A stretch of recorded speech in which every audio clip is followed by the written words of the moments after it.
ধরনের মানে তসরুফ করতেই হতো, তাহলে সরকারের সাথে আমরা যখন আন্দোলনটা চলছিল সরকারের সাথে কিন্তু তখনই আমরা নেগোসিয়েশনে যেতে পারতাম এবং বিভিন্ন সময় প্রশ্ন যারা করছে, প্রশ্ন যারা করবে তারা প্রশ্ন করতেই থাকবে।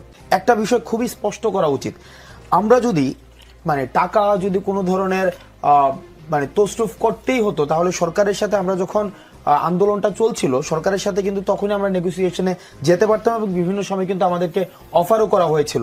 আমরা তখনই সরকারের সাথে কোনো ধরনের নেগোসিয়েশনে যাইনি।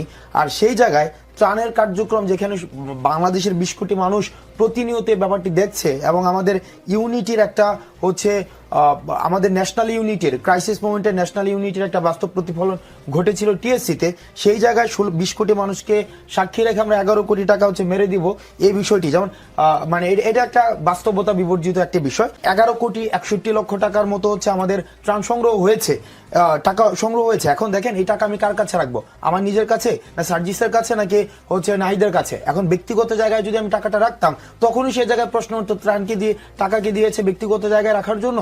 এই জায়গায় আমরা একটি সমন্বিত ফান্ড করেছি, ঢাকা বিশ্ববিদ্যালয়ের একজন শিক্ষক এবং 2 জন শিক্ষার্থী প্রতিনিধি নিয়ে আমরা একটি সমন্বিত একটি অ্যাকাউন্ট করে সেইখানে হচ্ছে আমরা টাকাটি রেখেছি, যাতে করে আর আরেকটা বিষয় কি আপনার যে কোনো দুর্যোগের 3টি পর্যায় থাকে, দুর্যোগ পূর্ববর্তী, দুর্যোগকালীন এবং দুর্যোগ পরবর্তী। এবং আমরা জানি দুর্যোগ পরবর্তী যে স্তরটি রয়েছে সেটি হচ্ছে সবচেয়ে বেশি ব্যয়বহুল। এখন আমরা যদি পুরো টাকাটাই শুধু চিরামুড়ি কিনে ব্যয় করে ফেলতাম, সেখানে দুর্যোগ পরবর্তী যেই ইনফ্রাস্ট্রাকচারাল ডেভেলপমেন্ট সেখানে কিন্তু আমাদের দেখা যেত সবচেয়ে বেশি যেখানে খরচ হয় আমাদের সেটা অ্যাসেস করার জন্য আমাদের টাইম নিতে হয়েছে।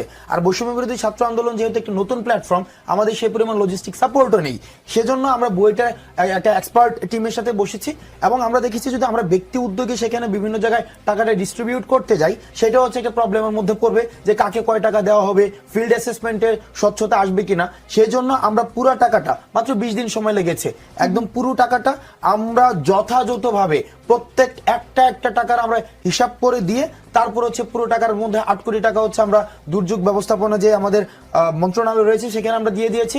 আর 1,91,00,000 টাকা হচ্ছে উত্তরবঙ্গের জন্য দেওয়া হয়েছে। সেখানে 1 টাকা কোন ধরনের যদি ডিফল্ট কেউ দেখাতে পারে সেক্ষেত্রে আমরা বলেছি দেশের বিদ্যমান যে আইন রয়েছে সেই আইন অনুযায়ী হচ্ছে আমরা যে কোনো ধরনের শাস্তি আমরা মাথা পেতে নেব।